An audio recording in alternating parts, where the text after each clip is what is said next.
அன்புமிகு பேரவை தலைவர் அவர்களே, உங்களுக்கு என்னுடைய காலை நல்வாழ்த்துக்களை தெரிவித்துக் கொள்கிறேன். மாண்புமிகு முதல்வர் அவர்களே, நீங்கள் லயோலா கல்லூரியுடைய மாணவர், நானோ புதுக்கல்லூரியின் மாணவன். நாம் இருவரும் ஒரே காலகட்டத்தில் கல்வி பயின்றவர்கள். லயோலா கல்லூரியும் புதுக்கல்லூரியும் சென்னையில் பலரும் விரும்பி சேரக்கூடிய கல்லூரிகள். அந்த கல்லூரிகளிலே படித்த நீங்கள் முதல்வராக அமர்ந்திருக்கிறீர்கள், வாழ்த்துக்கள். நீங்களும் லயோலா கல்லூரி என்று சொன்னால் பேரவைத் தலைவருக்கும் என்னுடைய வாழ்த்துக்கள். நானோ புதுக்கல்லூரி மாணவன், உங்களுடைய எதிர்முகாமிலே எதிர்க்கட்சி வரிசையிலே அமர்ந்திருக்கின்றேன். சென்னை புதுக்கல்லூரியும் லயோலா கல்லூரியும் மதச்சார்பின்மையுடைய அடையாளங்களாகவும் இருக்கின்றன. புதுக்கல்லூரியை ஊட்டி என்று சொன்னால் லயோலா கல்லூரியை கொடைக்கானல் என்று சொல்லலாம். அப்படிப்பட்ட கல்லூரியில் பயின்ற நாம் இந்த அவைக்கு வந்திருக்கிறோம் என்று சொன்னால், நமக்கு வாக்களித்தவர்கள் பெரும்பான்மையான இந்து சமுதாய உறவுகள் என்ற மகிழ்ச்சி எனக்கு எப்போதும் இருக்கிறது. இதுதான் தமிழ்நாட்டின் அழகு, தமிழினத்தின் சிறப்பு. அப்படிப்பட்ட சிறப்பை கொண்ட இந்த தமிழ் மண்ணில ஒரு முற்போக்கான ஜனநாயகத்தை வளர்த்தெடுக்க வேண்டிய கடமை நம் எல்லோருக்குமே இருக்கிறது. இங்கே நீங்கள் முதல்வராக பொறுப்பேற்று 4 நாட்கள் ஆகிறது. பல நல்ல விஷயங்களை முன்னெடுக்கிறீர்கள். அரசியல் ஆச்சாரியங்களுக்கு அப்பாற்பட்டு அவற்றையெல்லாம் நாங்கள் பாராட்டி வருகின்றோம்.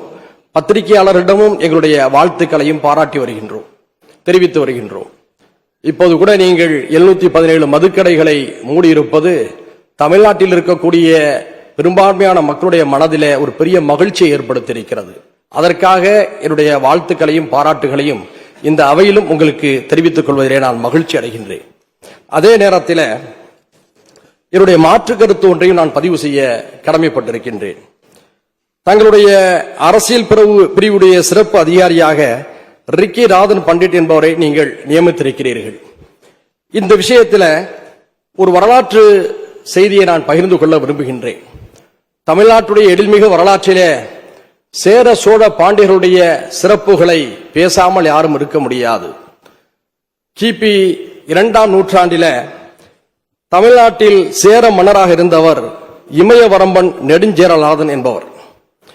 அவருடைய அரசவை ஜோதிடராக இருந்தவர் உங்களுடைய மூத்த மகன் சேரன் செங்குட்டுவனுக்கு ஜோதிடப்படி ஆட்சி செய்யக்கூடிய வாய்ப்புகள் இல்லை, ஆட்சி செய்யும் திறனும் இல்லை என்று கூறுகிறார். உடனடியாக அடுத்து அவர் சொல்வது, அவருடைய தம்பி இளங்கோவடிகளுக்குத்தான் அந்த ஆட்சி செய்யக்கூடிய கட்டம் ஜோதிடத்திலே தெரிகிறது என்று சொல்கிறார். உடனடியாக அதிர்ச்சி அடைந்த இளங்கோவடிகள் அந்த இடத்திலேயே ஜோதிடத்தை முறியடிக்கக்கூடிய வேலைகளில் ஈடுபடுகிறார். உடனடியாக துறவரம் 3 வடக்கே செல்கிறார். அந்த நேரத்தில் ஜோதிடர் மறுதளித்த சேரன் செங்குட்டுவனுக்கு முடிசூட்டு விழா நடக்கிறது. சேரன் செங்குட்டுவன் 55 ஆண்டு காலம் சிறப்பான ஒரு ஆட்சி நடத்தினான் என்பது வரலாறு. கலை, இலக்கியம், ராணுவ வலிமை ஆகியவற்றிலே மிகச்சிறந்த மன்னனாக சேரன் செங்குட்டுவன் திகழ்ந்தான். அது மட்டுமல்ல, வடக்கின் எடக்கை பணிய வைத்தவனும் சேரன் செங்குட்டுவன் தான். இதுல சேரன் செங்குட்டுவன் இமயத்திலிருந்து கல்லெடுத்து வந்து கண்ணகிக்கு சிலை வடித்தான் என்பதும் நம்முடைய வரலாற்றை பார்த்திருக்கின்றோம். எதற்காக இதை சுட்டிக்காட்டுகிறேன் என்பதை நீங்கள் புரிந்து கொள்வீர்கள். ஒவ்வொருவருக்கும் ஒவ்வொரு நம்பிக்கை உண்டு, ஒவ்வொருவருக்கும் ஒவ்வொரு உணர்வுகள் உண்டு. அதை நாம் மதிக்க வேண்டும். உங்களுடைய நம்பிக்கையை, உணர்வை நான் மதிக்கின்றேன். நான் அடிக்கடி வாசிக்கும் திருக்குரான் லக்கும் தீனுக்கும் வலியதீன் என்று சொல்கிறது. அவரவர் மார்க்கம், அவரவர் நம்பிக்கை அவரவருடையது, யாரையும் யாரும் காயப்படுத்தக்கூடாது என்கிறது. அந்த வகையில உங்களுடைய நம்பிக்கையை நான் மதிக்கிறேன், உணர்வை மதிக்கின்றேன். அதே நேரத்தில் உங்களுடைய நம்பிக்கையை, உணர்வை அரசுமயமாக்குவதை நான் எதிர்க்கின்றேன். இந்த அவையில பல தலைவர்களுடைய படங்கள் இருக்கிறது. எனக்கு முன்னாலே அமைதி, வளம், வளர்ச்சி என்ற குறிப்போடு முன்னாள் முதலமைச்சர் மரியாதைக்குரிய ஜெயலலிதா அம்மா அவருடைய படமும் இருக்கிறது.